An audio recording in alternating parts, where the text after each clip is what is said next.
ഹവ്വാ ബീവി റളിയല്ലാഹു തആല അൻഹയുടെ മക്ബറയ്ക്ക് സമീപമാണ് ഇപ്പോഴുള്ളത്.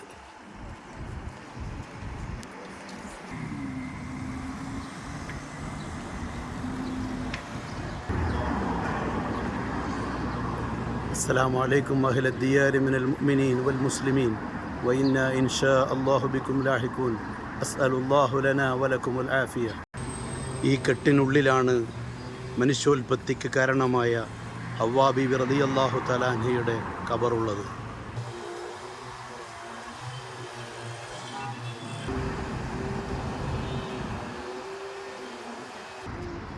സ്വർഗലോകത്ത് നിന്ന് നിഷ്കാസിതരായ ആദൻ നബിയും ഹവ്വാ ബീവി റളിയല്ലാഹു തആല അൻഹയും, ആദൻ നബി ശ്രീലങ്കയിലെ സിലോണിലും ഹവ്വാ ബീവി സൗദി അറേബ്യയിലെ ജിദ്ദയിലുമാണ് ഇറങ്ങിയത്.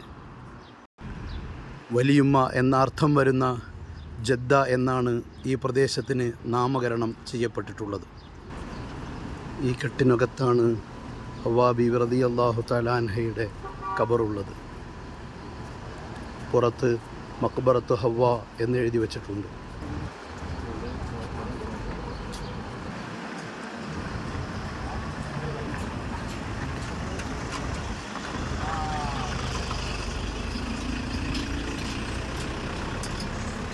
رب الناس ملك الناس إله الناس من شر الوسواس الخناس الذي يوسوس في صدور الناس من الجنة والنار.